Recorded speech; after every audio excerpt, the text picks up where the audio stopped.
And we are back, episode number 32 of the Daru Strong Podcast. I'm your host, Phil Daru. Today I have a very special guest, my brother, Mr. Jake Brutal Bostwick. He's in the house. He is about 3 days now with this being out. He is a day before his fight for bare knuckle. So it's his first bare knuckle fight. He's been fighting for years, since he was 16 years old. He has over 30 professional fights, so this is going to be really good. It's a good change of pace for him, and I think it's tailor-made for him for this particular sport because, again, he likes to get after it. So it's going to be fun. We talk about fight stories. We also talk about his come-up in the fight game and also how it is different from the UK and in the US. Again, my man is from London, so we check that out too as well. Also, I go over some stories of my own, so it should be fun. Listen up. But before we do so, I have to shout out the sponsors. Revive MD. Go to revivesubs.com. Check out my very own athlete stack. You can go ahead and search Phil Daru Athlete Stack. There's vitamin D3, omega-3s, adrenal fix. You also get hands-on with the particular same supplements that I use for my athletes. So again, this is something that's going to help with recovery and also your overall performance. So check it out, Revive MD, revivesubs.com. You can get a 20% off if you follow my discount code DaruStrong20 at the end when you go to checkout. So don't miss that. Also, new sponsor, Athletic CBD. Check them out now.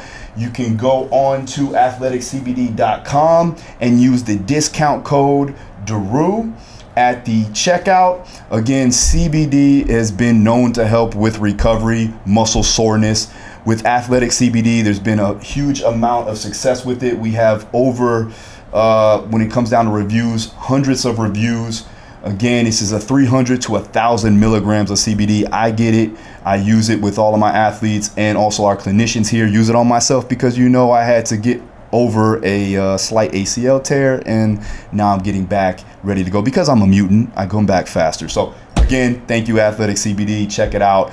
Also, if you're looking to learn any of my methods, my protocols, all of my programming, my systems, go to my mentorship course. It is now online, available for life if you sign up now at darustrong.com. If you're looking to learn any of my methods, have you been following me talking about all of the stuff that I do? If you've been following my YouTube channel, we go over all those details and all the systems that I use for my athletes to be successful. If you are facing the problem that we're facing, I know 2020 has been crazy and you don't have access to a gym, don't have access to weights, I had no fear. I have a program for you. It's a bodyweight only program, an 8-week bodyweight program called Body Armor, and we've been able to utilize our own body weight to get stronger and increase explosive power. So go ahead and check it out. 8-week program now available, darustrong.com. Now let's get on to the interview with my man Jake Brutal Bostwick. Welcome to the Daru Strong Podcast. Daru Strong Podcast. Let's go. Mind over matter. Put your mind somewhere else and keep going. That little voice in your head is trying to stop you from getting to where you want to be. Be successful and keep moving forward. With your host and world-renowned strength and conditioning coach, Phil Daru. Jake Bostwick in the house. What's happening, son? What's going on, Jake? Got a big fight coming up? I do. How many days are we out now? 2 days. 2 days. So so tomorrow, press conference, right? Yeah, tomorrow press conference, Wednesday. Then obviously Thursday weigh-ins. Mm-hmm. Friday. How you feel? I'm feeling good, man. I know. Obviously, I've been with him for a while now, but for those of 6 people, years. Like honestly, in close 6 years, I've seen this man butt naked. Just to say, honestly, son. Yep. Oh, weight cuts and all. What I do want to do though is I do want to backtrack a little bit and actually go over your come up, right? Okay. Talk about how you got started in fighting, not just boxing or mixed martial arts, but just in general, because I know where you come from is kind of a way of life. Yep. So let's go back into the young Bostwick days and tell me how you got started in this thing. So young days, wow, like as a kid growing up, it was always just normal street trouble. Just It is what it is. I wasn't in the best area, but it was still a nice place, home's home, you know. Southeast London, that's Kidbrooke, by the way, you know. But yeah, no, from young, it's always like fisticuffs, always here and there. Started playing rugby, contact sports. Got into judo when I was like 11, 12 years old or so. And then, I was training there for a couple of years. You know, I enjoyed the aggression and, you know, trying to be strong and whatever. And then there was a guy there that done MMA. And he said about me going to just go grapple one night. And I think I was 14 or 15 at the time. Maybe, I think I was just turning 15 or something. And I went down and I was training in a church. And it was on a Wednesday. I remember it was just, wow, throwback. Wow, 15. So I was at school obviously and all that. But I was a stocky kid. I used to play front row prop in rugby, like it's like, you know, a front whatever. It's a bigger sort of size. Like a linebacker, fullback type. Yes, as such. So it's like a stronger position. But then the kids started getting big. The kids started getting too big. Anyway, so I started training on a Wednesday MMA and was training there just once a week. Doing random things. It was weird kind of training. It was like MMA. A lot of stuff like sitting in the squat position, hands out, and just holding the squat position, like and stuff like that. It was like mentally challenging. But you know, I was a kid, so whatever. I loved it. You know, really enjoyed it. At the same time, you know, I was still on the streets, getting into situations. I turned 16. I was at school doing my exams, and then a fight opportunity popped up for me. And I was well down to fight. Obviously, I was 16. Pro rules, you got to be 18. So I blagged my date of birth, changed my year of birth. So this was in London, right? This was back in London. This was, I think this was at Caesar's nightclub in Streatham. I think that was this place. I can't remember. I have to double check, but I think that was where my debut was. Like an old nightclub, like old school London, proper banged out area. But and then from there, it blossomed up for me. You know? So, all right, so now you started fighting 16, 17. When did you really start to develop your skill set and like really feel like this is something that you want to do for the rest of your life? So I just honestly enjoyed fighting. Like, not because I had anger issues or whatever, but I just enjoy fighting. You know, the same as a lot of people, including yourself. So. You know, it's just that form of like alpha, battling it out for you know someone to come out on top. You know, we're males or alphas. It's just, I think that's how we're created. I don't know, and some people are obviously a bit different, mentally ready for that, and some ain't. You know, so it's that good test. You were engraved with the warrior gene. I think so. Yeah, a lot of people don't have that in them, and they think they do, and then they get the test and they crumble. Whereas, like, obviously, you've been thrown in the fire since you were younger, so you understand it and you grew through that. You grew up with it. Exactly. And it's become part of me. Exactly. So how many fights have you had overall?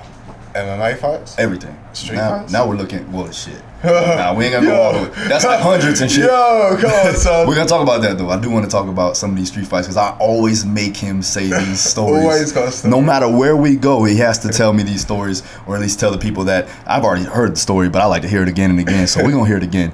But all right, so when you got into MMA primarily, because you boxed, you did judo, what was the major thing that like you really took to MMA? Like, why did it take to you, like, as far as why did you want to pursue that over boxing and things of that nature at that particular time?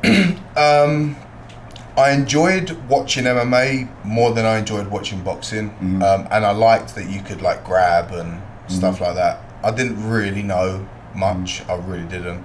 I just enjoyed fighting with the small gloves. You know, it's more street fighter-ish. It's not like a big bubble, like a big sponge. Like, it was nice. It was little gloves and it was like more real. Not as more real as bare knuckle. Come on. Exactly, and this is the reason why we made the transition. There we go. That's it. So like learning all these different methods of training and arts of training, I should say. What was the major thing that you could say that you took to the most? Was it kickboxing, boxing? Was it jiu-jitsu? What was it? It was more kickboxing. I was never a guy that would throw high kicks, but my low kicks are mustard. They're really good.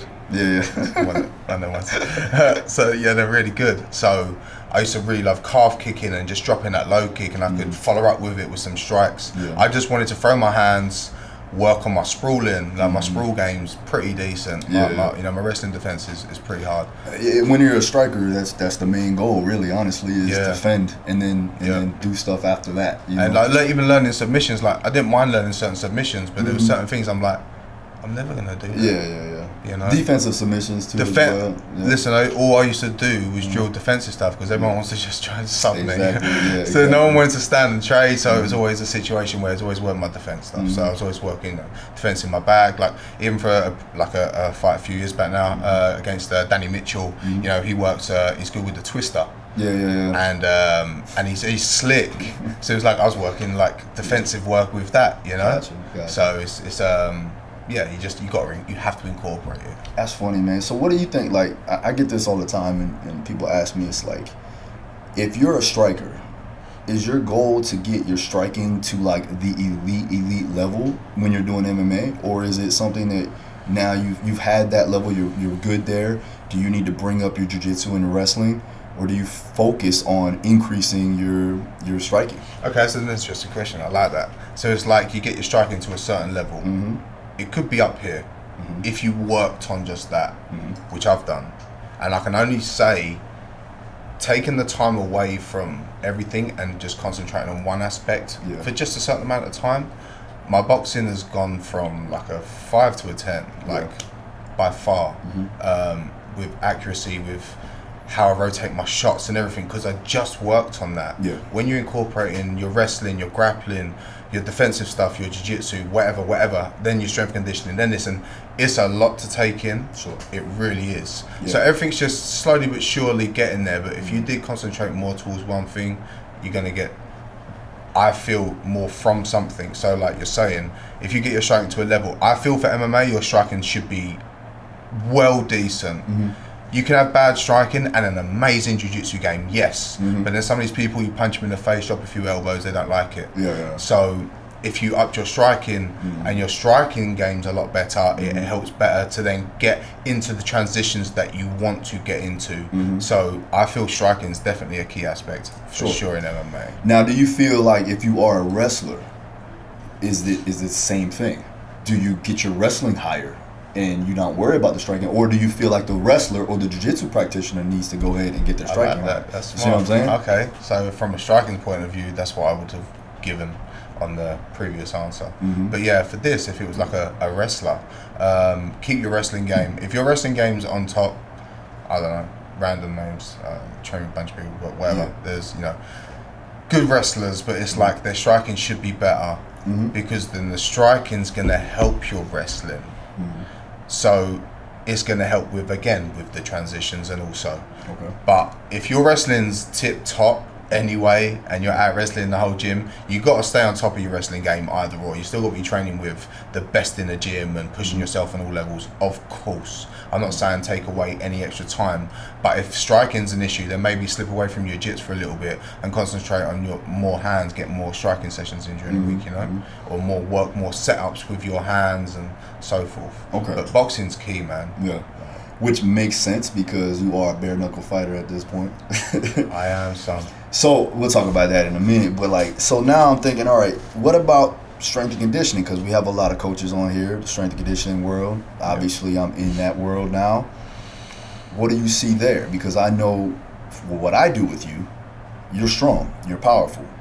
There's some things that we need to improve on. Do we get those strengths stronger, or do we improve on the weak points?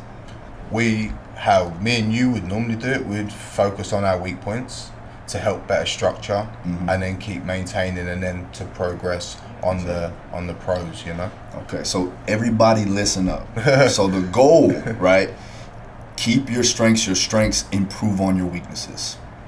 Hands down, right? After that, right? Now that you've increased all levels, what's the next phase of that? I believe it's going to be your mental fortitude, right? Increasing your ability to withstand damage and to overcome obstacles. How would somebody that wants to start in MMA, because I know you've been in this for a long time, MMA fighting, whatever, how are they going to gain that mental fortitude to get punched in the face and keep on coming forward? You can't really. Listen, it was a trick question. Yo, you can't either like getting punched in the face, bro. That was a trick fucking question. Listen, you either like that shit or you don't like it. Bro. You're either born with this shit or you're not. Like, 100%. Like, you can thrive on it. Like, you hit and you're like, yeah, what? exactly. Some people. It's weird. I can't explain That's it. That's it. Listen, I always say, like, you know, a lot of people say wrestling develops character. I think wrestling or any sport that's going to bring out the best in somebody or the worst, you're going to see if that person has what it takes. So it's not just about, you know, developing athletes and the mindset of a warrior. That shit's already in them. You kind of weed out the weak when you do these types of sports and you do these types of events and these competitions. It's not so much of, okay, we're going to develop this. No, you're going to identify this. So that's where I come, for me, I'm like, all right, I'm going to go ahead and test this athlete and see if he has the mental capacity to get to the next level. I'm not going to go ahead and ensue this on him. I'm not going to be able to create this. You have to have that in you. And if you don't have that in you, I can get you strong, I can get you fast, I can get you powerful, but it doesn't mean anything when that cage door or you step into the ring. You need that fight in you. You need that fight in you, and that's why this man here sitting across from me definitely has that. I just increased the overall value from a full spectrum with the strength, power, speed, and endurance, but he already was a fighter, so it was just easy for me. So, all right. It's been such a fun trip. That's it, man. So, all right, let's go. Let's talk about the fight, man. Who's this guy you fighting? Tyler Vogel. He's 6'2". Long. He's got a beard. Longish guy. Yeah. He's had about 10 MMA fights. Yeah. He's had a few boxing fights. Decent, I think a good handful of boxing fights. He's got some experience. This is his pro debut also. Yeah, man, I'm not. Yeah, I've not really studied or whatever. Obviously, coaches have, and you know, yourself. But yeah, nothing I'm worried about. I'm gonna go there and do the business. So with the bare knuckle, I know a couple of people have asked me about this. Like, I know how your training has changed based on what you're going to be doing in there. So what do you feel has changed the most? I know you've said it in past interviews, but what do you feel has changed the most from a skills perspective? Like, how are you training now to punch somebody with no wraps, no gloves? So yeah, it's actually the training's more. I find the training more fun. It's semi-easier in the aspect of not having gloves on and whatever, and it's just, you feel more free. So the only thing I do different obviously now is I get a crepe, I wrap my wrist and my thumb and across my hand like pretty tight. I then take my hand, take my wrist, sometimes take my thumb also, just to help with the wrist movement here. Other than that, it's just all open here, and just make sure obviously the top of the hand is out. So when I'm hitting the bag and stuff like that, hitting pads and whatever, that's the only really main aspect what I've changed. And working on my sparring rounds, you know, we do twos. We still throw in threes, obviously, to keep the cardio up, because I can do threes anyway. But it's, you know, we then obviously close to the fight put it at 2 minutes, and it's so fast. You know, the rounds are so fast. So, you know, drilling things like that. But yeah, you know, even when it comes down to the conditioning, we work just towards the time and stuff, you know. Make it specific to the time. Yeah, just more specific towards the rounds that I'm doing, 5-2s.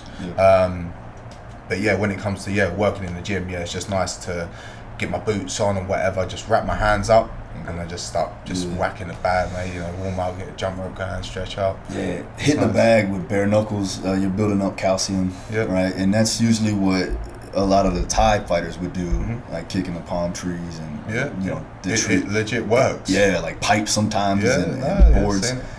Do you feel like that's something that is going to benefit you, obviously, when you touch this dude with one of your knuckles? 100%. Yeah. Because at the end of the day, if your hands are brittle and you punch someone in the skull, what's going to happen? Like, your fist got to be stronger than his head. Do you know what I'm saying? No, for sure. I've broke my right hand 8 times as it is, you know, from back in the day. I've got a few little malfunctions with it, but you know, it still works and I can still whack with it.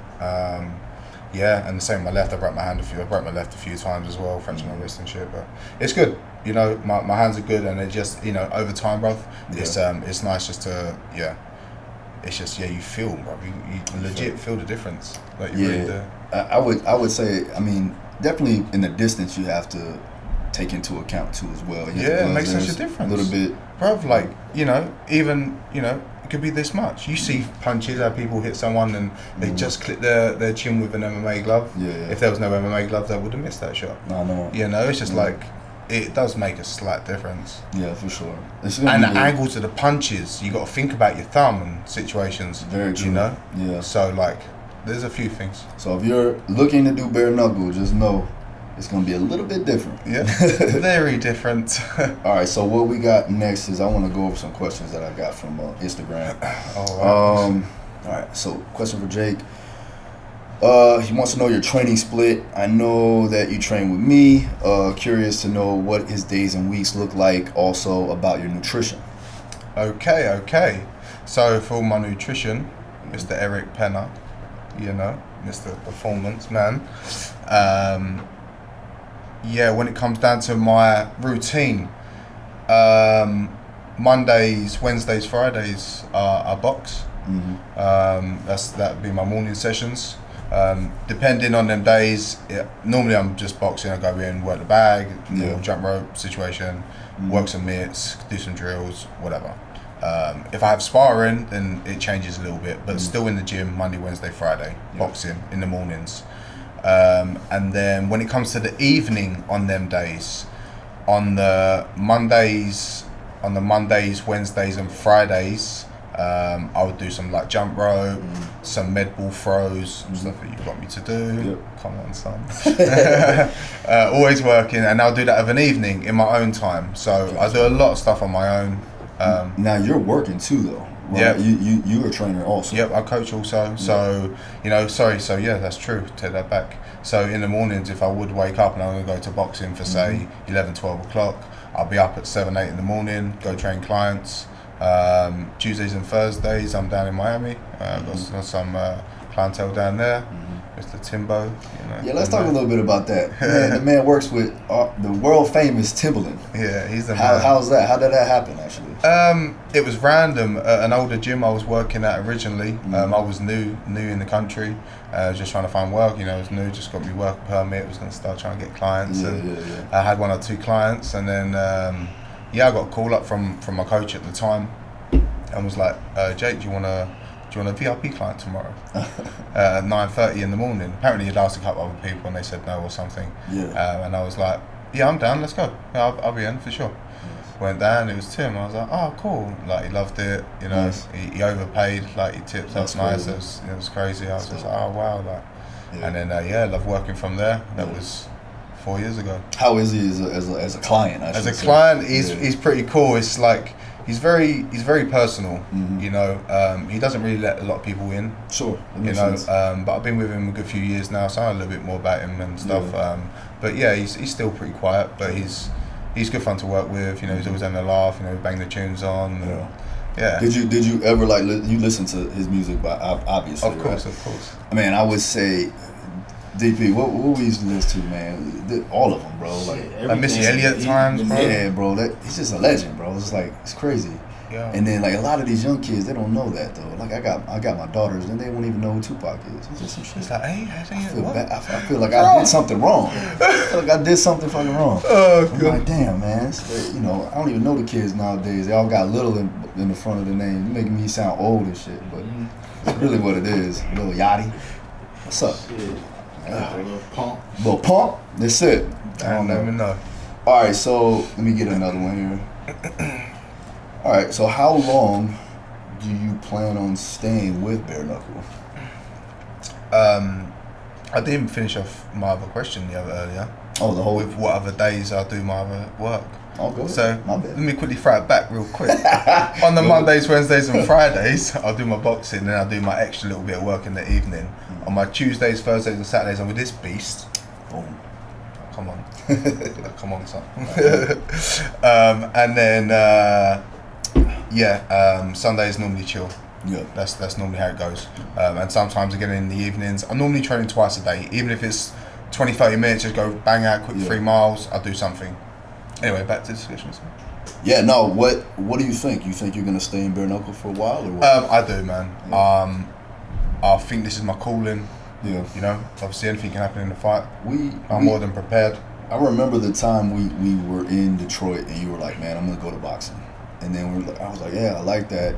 We didn't know about bare knuckle at the time, right? Yeah. I think not really. No, nothing. It was super super new. They were doing it overseas, right, at that time, but it wasn't here. Super new. And then when it came here, I was like, man, that's kind of perfect for Jake. You know what I mean? Just the way it is, you know. The angle of the punches and everything. It's just grabbing the head. It's just it's a more violent boxing. Yeah. You know. I mean, in a professional manner. So we know who you're fighting. I should say. Okay, so how many boxing classes does he have per week? And thanks for the content. Okay, so how many boxing classes? Do I actually box a week? Yeah. I box 3 times a week. 3 times a week. And this is drilling plus sparring, correct? This is drilling.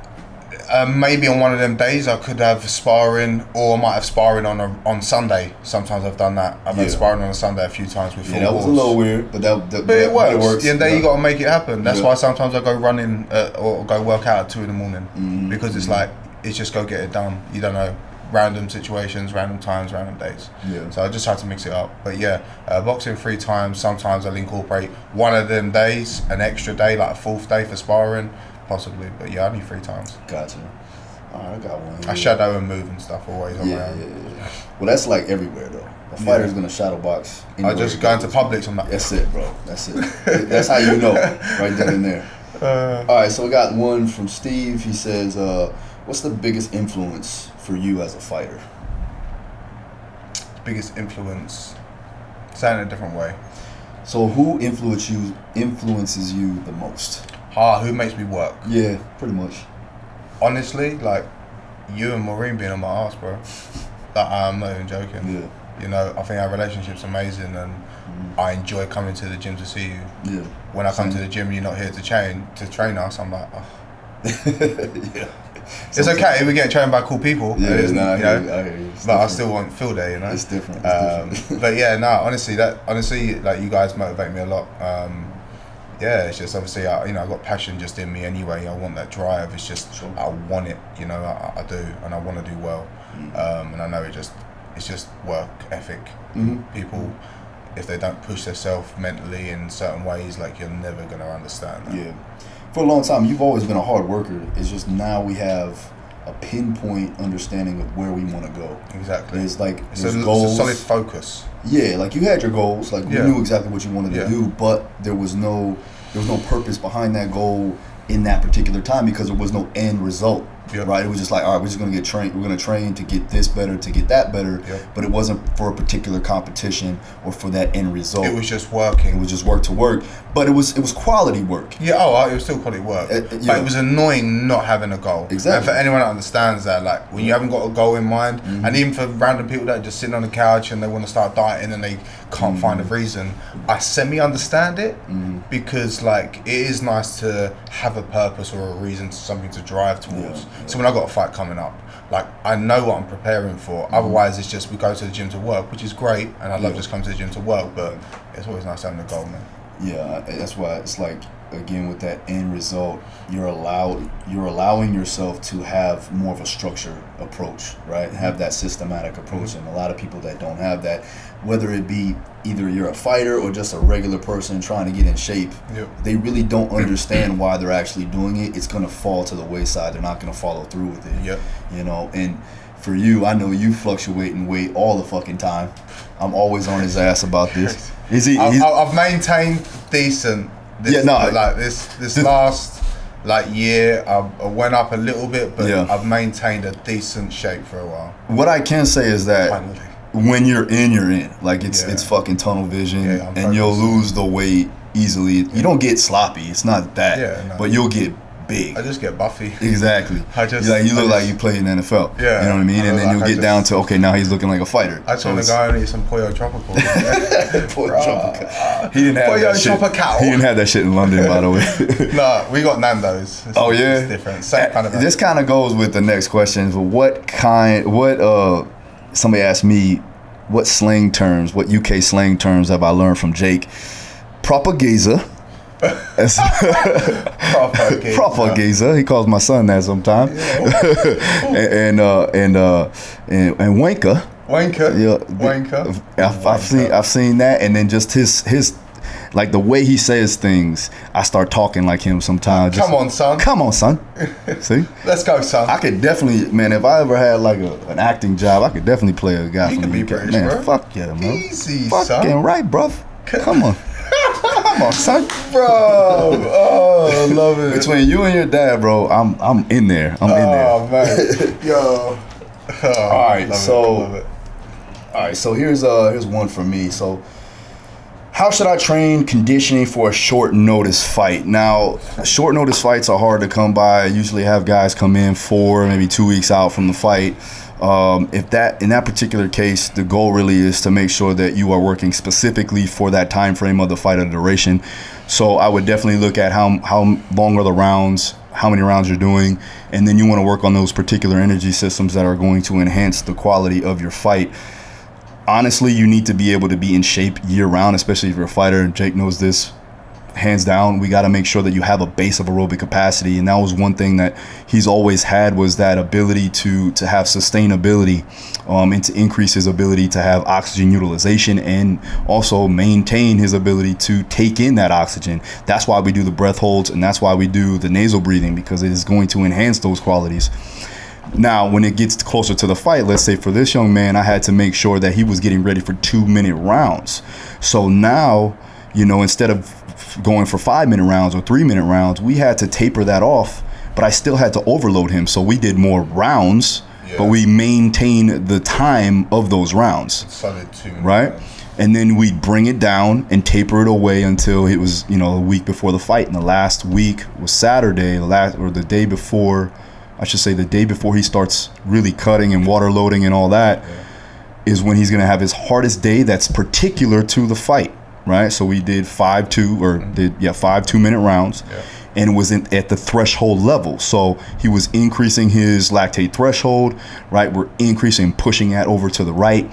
We're making sure that he's doing the work needed in a particular time frame of that fight, because it is specific to that fight. So again, if you have a short notice fight, just got to make sure, one, you have that aerobic capacity so that it can enhance all the other energy system demands, and then you want to work in those particular demands or time frame that is specific to the fight that you're going to have. Boom.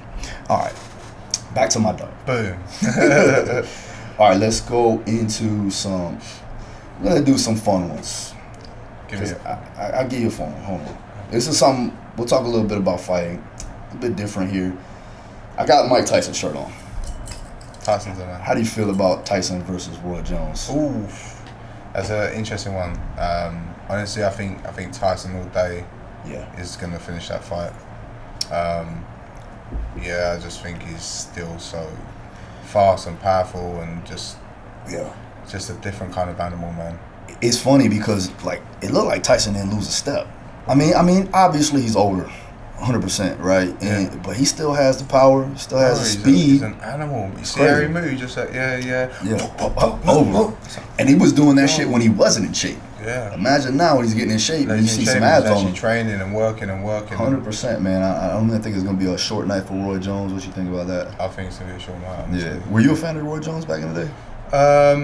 Yeah, I didn't mind watching his boxing. I was more of a fan of his rap. Yeah, I used to jam that shit. That shit was dope. I never. Y'all must have forgot. You know what I'm saying? I never really banged that.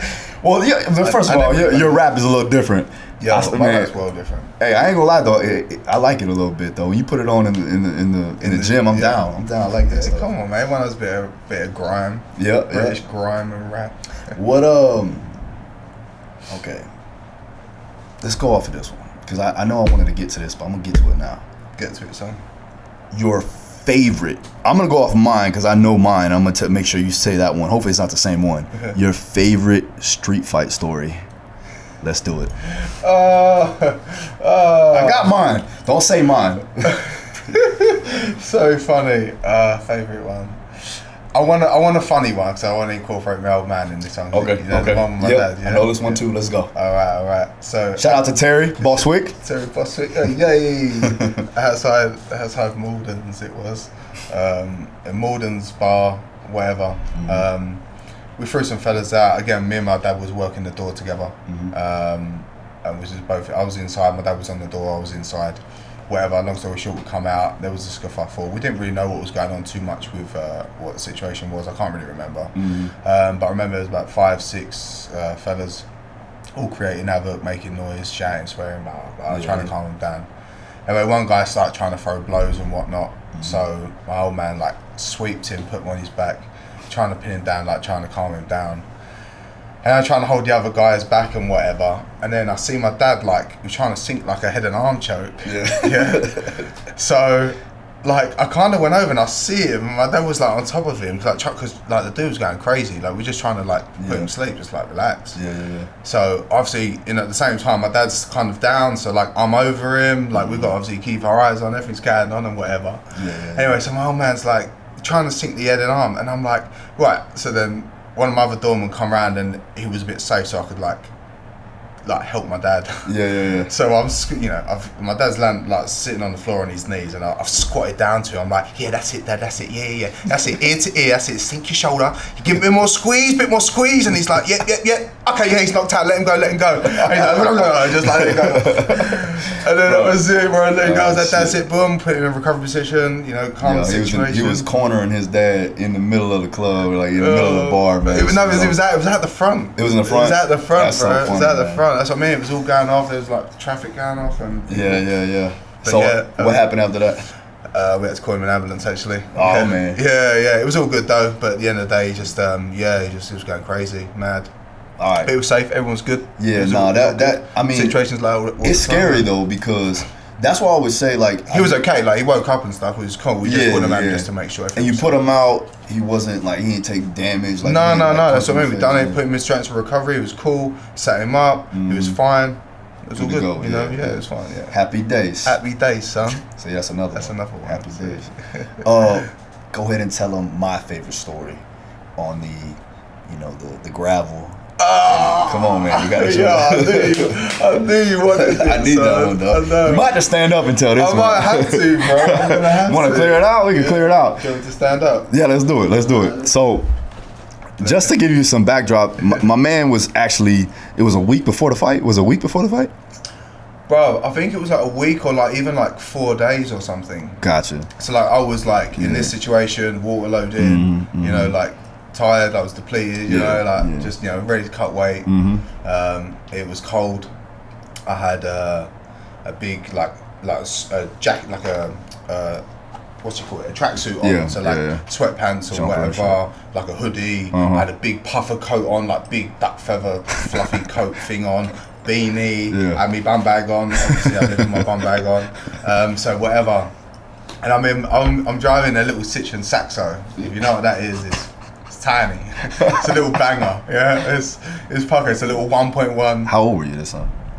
This was, where was I fighting? I think I was going to fight. This must have been not long before I started to come out here. 7 years now, 8 years, I'd say maybe 7 years, 7 years, 6, 7 years. Okay, so you're in your 20s. I was in my 20s. Mid-20s. Yeah, I'm 31 now, so 23, 24. Yep. I was an adult. I wasn't out trying to start fights. Yeah, it was a funny situation. Yeah. So I was on the A20, driving back from the gym. I just popped up. I think I was checking my weight and stuff. Talking to the boys in the gym, whatever. I'm driving back, and I'm driving whatever in my little banger Saxo. And I can't remember, this dude wanted to try and cut in front of me, and there was legit like no space. And there's a lot of road rage and bibbing, and it does happen in the UK. For sure. It happens. Not proud of it, but it happens. Fights do happen. Anyway, I'm kind of proud of certain situations. So anyway, this dude's he's indicating to come in front of me, and there's no space. I'm talking 2-3 feet. 2-3 foot. So he's indicating over, and he hits my mirror and flicks my mirror in, right? So my mirror's like banged in, me little banger. I'm like, what? So I'm like effing and blinding. What? Oh, flash. So, and he was like, he was like pointing like this in the mirror so I could see him, like, pull over. I'm like, all right. So I'll get behind him. He comes over, we go over, and then we pull up. We're in a 4-lane road. Yeah. Traffic's doing 50, 60 miles an hour, trucks, lorries, whatever. So he pulls over just on like the hard shoulder, like kind of like on the pathway, kind of, into like, there's like this warehouse and there's like a shop. They sell like bricks and concrete and stuff, and there's like all gravel and whatever. So it's all like at the end of the day, it was like right by the side of the road first, and there's some shops.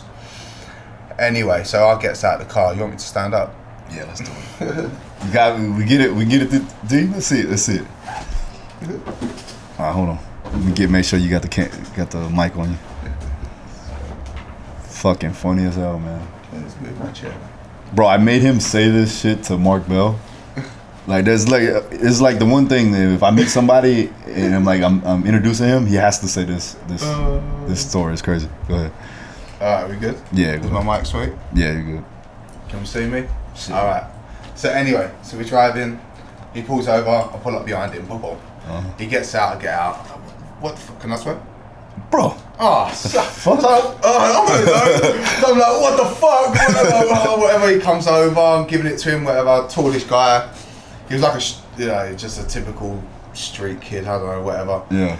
I was like, what the fuck? Blah blah blah. He's giving me some attitude. What's that kind of driving? And I'm like, send me want to fight, but don't. I'm trying to be smart because obviously I'm fighting. If I do it with my hand or something, I can't fight. Yeah. So I am semi-thinking about the situation. Anyway, I look over and I see in the back of his window and I see a baby seat. So I'm like, the fuck? So I walk straight over there, look in the car. You got a baby in the car? And he's like, you got a fucking baby in the car? I was like, oh, whatever, you ain't got a baby in the car. And I'll just make sure you ain't got a baby in the car, bro. Like, this whole situation, you're driving like an absolute prick. You got fucking before you had a child. Yeah. Anyway, so whatever. So we get a bit more math and that, and then and he's standing right here, and then like I say, the traffic's flying by, literally behind us, and it's like in between our cars here, and he's standing up, he's looking at me, and he goes, he's like, what? He said, so go on, are you going to do something or what? And I was like, bang! I banged him with a left hook, whack! And he went flat, and he was like right by the back, right onto the street. And he gets up to run into the road, and I'm like, fuck! So I like literally ran, jumped on his back, grabbed his jacket, and like threw him. I was like, what are you doing? Like, bro, that's attempted murder right now. What's that about? I was like, bro, I just want to slap you, you know what I mean? Jeez, you want to fight? Yeah. So I threw him up on the side. Anyway, I'm standing there, so I've got all my jacket and that on, and it's the same as him, and he's backed up, and I say behind him's all this gravel, and he's standing, he's going, bro, he's like, I can't remember, he said something about the car, he can't do something, whatever. Yeah. And I goes to him, I goes, bro, do you want to fight or not? And he's like, and he puts his hands up. I was like, all right. So I was like, took my big puffer jacket off because I was like, oh, fucking hell, I'm going to fight, I want to be comfortable. So I took my big jacket off, boom, took my bum bag, I was like, boom, threw my bum bag on the floor. I was like, come on inside, I was like, yeah, come on. So I'm like stepping him down, he's backing up. This fucking donut, he runs over and he fucking grabs a cone, yeah? A bright orange cone that we'd see in the fucking, in the street. Yeah. He grabs a cone, he goes up, and he's like holding like the big black bit at the end of me like this, and I'm like, what are you gonna do with that? He's like, oh, just like fucking throws it and like backs up and don't know what to do. I'm like, come on in, son. So I'll step down. Anyway, I did before I even kicked him. I was walking, backing up, and then we're in the back of a warehouse. Yeah, we're outside, but it's gravelly. There's a truck. They're reversing, putting material on, and then we back up into like six to eight workers. Yeah. And I was like, sorry fellas, and they all just like back up, like, go on son, you're good, and they all like move out the way, just let us get on with it, you know. Crack on son, crack on son, I was like, yeah, move. And I was like, right, yeah. I was like, whack, and I threw a low kick, and I was like, I tripped him up, but I was like stacked, landed on my back, jumped back up, I was back on my feet, like, come on. Bang, hit him one time, he fell down, he got back up, I was like, you want to go again? He said, yeah. He legit was like, yeah, come on. Bang, I hit him with straight left, southpaw. Laid him back down again, I was like, do you want to keep fighting or not? And he was like, no, I'm done. I was like, alright, sweet, later. And that was it, I just turned around and we walked straight out. I picked up my bum bag, put up my jacket, we both drove off. Just a regular day. Just a regular day, carried on. Phoned up my dad, Dad, I'm trying to fucking fight. I'm trying to fight already. I'm not injured. I'm alright. I'm good. He's like, fucking, that's alright then.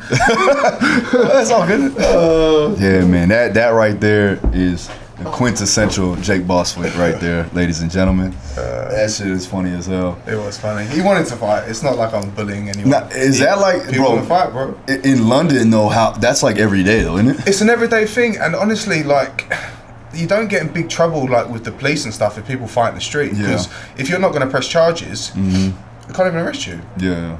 You know, I was in London one time, and at the time, some guy like slapped my wife's ass, like ex-wife's ass or whatever. Yeah.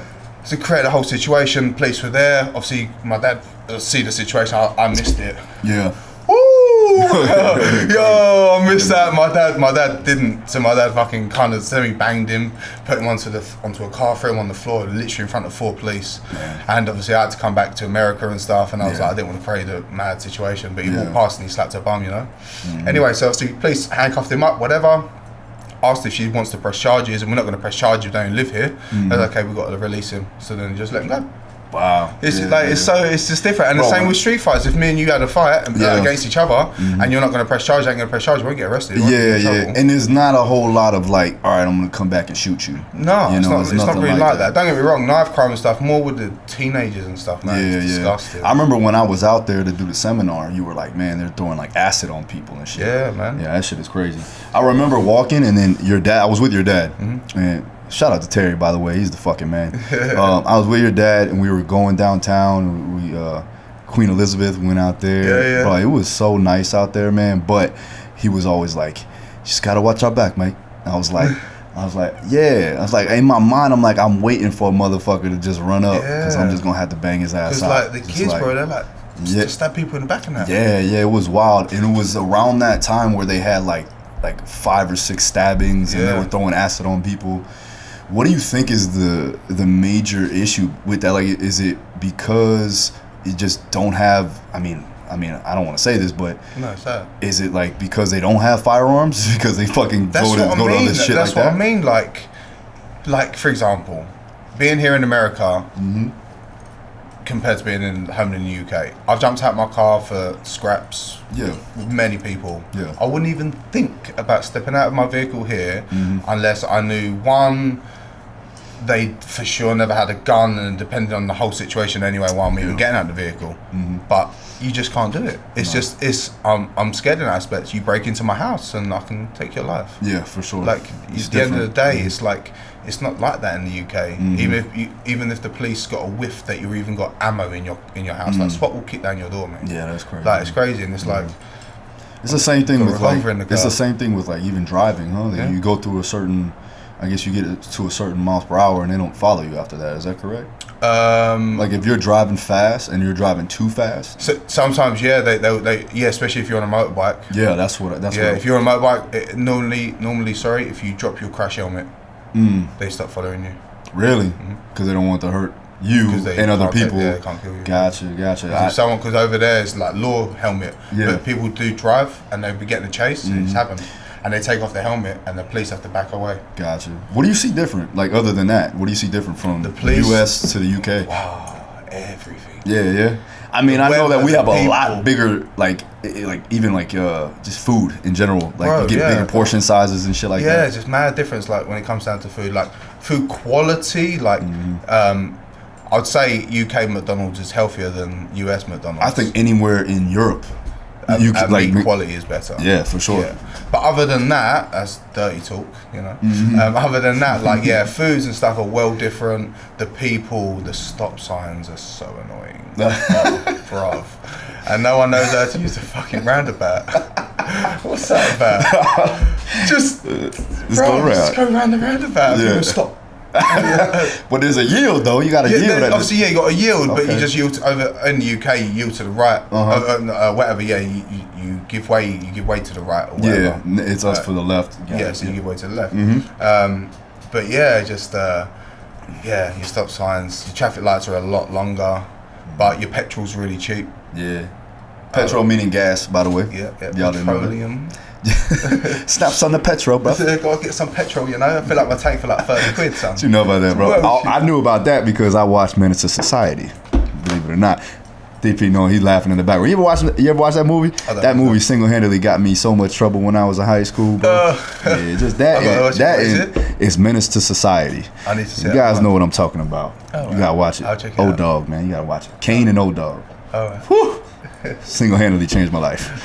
Like, I've had some scraps in my days, even with this young man right here, my best friend. Yeah, let's hear some of your stories. Let's hear some of your fight stories. Man, you know what? I'll give you one that was just like almost like it wasn't just a fight, it was like a melee, you know. This was actually after I got suspended. Yes, your boy got suspended from high school. Actually, it was middle school. I was a young ass kid too. I was like probably 13, 14 years old. I've been fighting all my life. So I remember my first fight I ever got into. That's it. First fight I ever got into, I was in fucking preschool. And a kid kept picking on me, and I didn't know what he was doing. I'll give you a couple. Yeah. Kid kept picking on me, didn't know what he was doing, and I told my mom. And my mom was, she grew up in Queens. She grew up, she was in a gang herself. My aunt was in a gang. Oh shit. So I mean, I grew up pretty rough, and then she kind of taught me how to be street smart, But I remember coming home, and she was like, "Listen, if he says anything else to you one more time, and you don't like it, you have my permission to punch him in the mouth." Straight, bro. So I didn't even know what the hell I was doing, but I knew I did karate, Kempo karate as a kid. So I knew I could throw this hand. I could throw this overhand left because I'm southpaw. So I'll throw that overhand left. So I remember him like pushing me and calling me something. I think because I had like 2 of my front teeth just grew in because I had all my baby teeth gone and 2 of my front teeth grew in, so they were bigger than the other. So I think he called me like Bugs Bunny or some shit like that.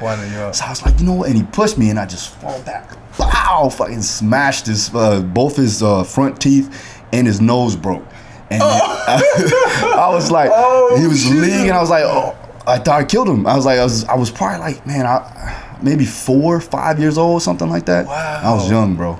Yeah. So that kind of stepped me into the spot. I was like, oh, I could actually do that. That's okay. Crazy. But yeah, I'm 13. But did he do it again? Nah, I don't think he ever did it again. Go, son. Yeah, and then I didn't get in trouble from my mom or the teacher because she seen him push me first. Worked out. So it was perfect. Happy days, son. Yeah, happy days. Happy days. So fast forward, and then I had this one friend that used to box, and he was from Philadelphia, and remember that? Yeah, he remembers right there, man. So I got suspended that day for fighting. I fought. It was one of my friends actually. We got into a little scuffle.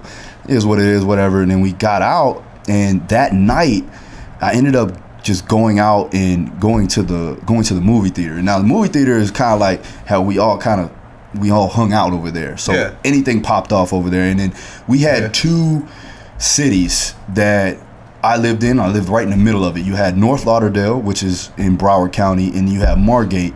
And you would have 2 separate like crews or gangs pretty much that hang out. Yeah. And I remember that this one crew in Margate did not like the crew in North Lauderdale that I used to hang around from time to time. I never really was a part of that shit, but I was around. Exactly. So these guys at the movie theater seen me, and I was with my boy Brandon. Now, mind you, he knows how to box. I think he was like a Golden Gloves kid, and he's from Philly, so he had hands. I just knew how to scrap just from knowing how to scrap. So we get there, and I already knew it was gonna go down. So I walk out, and we're getting like right in the front entrance, and they're like talking shit, and they're all around. And then one of them said something to me, and I turn around. I said, "Who the fuck you talking to?" So, listen, I thought I was a thug, by the way. We'll get into that. So I turn around. I said, "Who the fuck you talking to?" And he goes, "I'm talking to you." And then so I cleared out one of the kids out of the way, and I fucking Superman. I didn't even know how to do it, but I Superman punched the shit out of this kid. Pow! Smacked him. Then all of a sudden, like, mind you, there's like 10 of them, right? And it's just me and Brandon. Just me and him. So there's 10 of them and just me and him. So I hit this kid, and I immediately looked around, because you gotta look at your surroundings. I immediately see Brandon start fucking everybody up. Just like, it looked like Power Rangers, bro. He was like, everybody was dropping. Boop, boop, boop. I was like, oh shit. So then I start getting on top of this kid, because he's trying to kick me and all this other shit. So I get on top, I mount him, right? I'm full mount now, bro. Bow, bow, bow. Smashing him. And I remember, like, all right, I see this kid coming from the side, and he tries to kick me, and I kind of like parried it out the way, and then all of a sudden, Brandon again, man, shout out to Brandon wherever he's at, bro. He was killing dude. Son. Bro, he had my back. And then all of a sudden we stand up and we're back to back. We look like the Ninja Turtles, bro. We were like the fucking squaring off against everybody back to back with 10 of them, bro.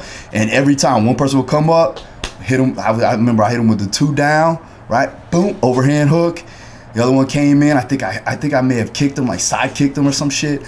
It was just a melee, bro. That's crazy. And then I had a lot with this young man behind the camera there. I remember one time he had his arm was broke, right? And this was football. We played football. He broke his arm, and asked us, we're in the movie theater again. Movie theaters, fucking same thing. And he asked this kid, he's like, "Hey man, I like your shoes," but the kid automatically took it as like, you know, I'm trying to take your shoes type shit. Yeah. Remember? So he was like, "No, I just like your shoes." So the kid was like, he's asking what size he was. You know, it's like, "Yo, what size are you?" Like that. And so you said that to him? He said that to the kid, like, "Yo, what size are those?" Like that. Not like, "Yo, let me get them shits." But the kid took it like that. So he's like, it's like your size. What the fuck are you gonna do about it? And I already knew, just knowing this young man here, that it was over. It was about to go down. It's gonna go down. It's going down. So the kid tried to like pull back and hit my boy, hit Devin behind the camera. DP, show your face. Show your face. I will, sir. So pull back and hit him. And so luckily my boy knows how to fight. Slipped it, punched him in the face. As soon as he did that, I knew what was happening. I came from the back side of I rolled up, wow, and just, he fell back so fast. And then it was on. All his friends, he had like 6 guys, came after him, or came after us, and we just started meleeing. A lot of it's been like just a bunch of people just fighting. People, yeah. I've had a couple of situations where it's been more of a handful. It's just with fighters as well. Yeah. I mean, I've had a couple one-on-ones. It was really good ones. Like, I remember when I was in middle school, 6th grade, and I came to this. It was a school that everybody kind of knew me, but I didn't go there. And then when I went there, it was kind of like, "Oh, Phil's here," you know, or some shit, because I played football around the area. I was kind of known as like the tough guy or whatever. Right. And I guess the kid wanted to pick a fight with me just to show. Brother, it was the same shit for me. Yeah. So the kid, was a bigger kid, a tougher kid. It was, exactly. Fight you. It's always like that. So like I was like, all right, you know, I didn't want to fight the kid because I just started at this school, right? So he walks up, he's like, "Hey," he said something to me, I don't remember, but it was something derogatory, and then he pushed me, and then he like kind of like, I could see him kind of pull back to throw, and all I remember was just like kind of slipping it and then just throwing the fucking biggest haymaker I could ever throw. Whoa! And bro, when I connected, you know how when you connect on, you know it's over, right? Yeah. It was like, phew, it's like just effortless. It's effortless. And he fell back, and he almost hit the guardrail, where I thought I was like, it would have been bad if he hit that. You know what I'm saying? So I was like, yeah, but I was like, "Oh," like that, just like with the when you pull up, I was like, "Oh, okay, oh, good." Then I fucking ran out of there, and you know, good thing that, you know, I didn't get into too much trouble because nobody seen it at that particular time. The cameras weren't around at that side. But here's the one thing that I did fuck up. As I was leaving, he saw me again, ran back. He got up. He actually got up. Yeah. I didn't knock him out completely. He got up, and I remember I was running and my chain fell off or something. I don't know how it fell off. And I went to go pick it up, and he was coming like towards me. Yeah. And as I went to go pick it up, he fucking booted my head so hard, bro. I was like this and went boom. And I remember it was so dumb of me to try to pick up my chain at that particular time of him coming at me. I laughed at that shit. I was like, "Oh shit, I'm dumb." And then then I squared up, threw my chain, fucking 1-2 down the middle, and he kind of just backed up, and then his boys took him, and that was that. But I remember now, I'm like, never ever let your guard down, bro. Put your head down. He's running at you. Yeah. I was like, I just want my chain because I bought the chain. I'm like, this is expensive. I was like, I need to get this up off the ground. Oh my God. Yep. And so, I mean, but yeah, that's how you learn. You learn some shit, you know, from there. But yeah, experiences, bro. And they add up. For sure. Experiences, man. I mean, we had some crazy ones, but I would say this: the one thing that it definitely taught me was, you know, one, you have to be very understanding of your body. You have to know, your surroundings, and you also have to make sure that you are ready at all times for any situation. Yeah. And that comes with training. You got to quickly go run 2-3 miles in a bad situation. You run out of your car. There's a storm coming. I don't know. That's why I always like. Your life situation. I've always studied warriors, and I always studied leaders, and I could always tell that there was always a game plan, and there was always a strategic approach to everything. You have to have tactics. Yeah. And if you are limited with your tactics, then you're ultimately going to fail. So with that, with any fight, with any circumstance, with any situation, you need to make sure that you have control of that situation by having a tactical approach to any bad situation or good situation, wherever it may be. If I'm stuck in a restaurant and all of a sudden guys come in and start to shoot the place up, I need to know where I'm at. I need to know my surroundings. Bro. I tried to do that. I'll sit in certain situations, like in a restaurant, and my chair be facing in a weird way that I can't really see that exit. I don't like that. Exactly. Being backed up in certain corners or whatever. I remember when I met my wife, and this was when we were dating, and I always told her I always wanted to sit near the door, and I always wanted to sit, facing the door. She's like, why are you always facing the door? I'm like, because I want to see who comes in here all the time. This was back when I was really still rough around the edges. Yeah. I was like, I want to see who comes in the door at all times, because I can keep everybody safe that way. Whoever's around me, my circle. Of course. And if my back is turned against that door, well, now I'm at a disadvantage. I can't see what's going on. Yeah, I agree. So I'm always in a protective mode. And especially now, being a father, being a husband, it's very important for me. 100%. As you're a leader, you know how to take control of any situation, and you should. Because if not, then you're ultimately going to fail at any situation that may occur. 100%. So I like that. And that's a fighter's mentality. I think that's something that you have. That's something that we have. That's why we connect. Being a provider and also being a leader. That's for everybody out there that's trying to, or looking to take care of a household. I think that's something that people need to understand. I just have to prepare. I just have to take care of my cats. Yeah, that's it. I'm pretty straight. I take care of my cats. Look after my 2 babies. You know what? Let's get a personal question. You ever think you're gonna have kids? I would like kids. Yeah. Yeah. I'd love to be a father. Yeah, I love that responsibility. I can see you being a good dad though. Yeah, 100%. Teaching young kids. Bro, I could not imagine. Girl or boy, doesn't matter. I won't bitch about it. Doesn't matter. It's what it is. I'll be daddy's little girl or boy, whoever it is. My man. Yeah, I hope to. One day. Yeah, for sure. Got to find the right bird though, mate. You know what I mean? Listen, if you're looking for somebody, and my females out there, young Jake Bostwick's here for you. Looking to make babies. All right, brother. I know we got to get out. Thanks again. Thank you, son. For coming by. Appreciate you, talking bro. shop. We'll do this again. Listen, let me know, guys. Go ahead, hit me up on a DM if you want to have us come back and do a second episode. Maybe we'll do a fight companion and go over some fights. Yeah. We'll watch the fights and we'll talk a little shop as we're doing it. All right. 100%. Thanks again, Jake. Much love, son. All right, episode number 32. We're rolling. I'll see you again next time. Peace.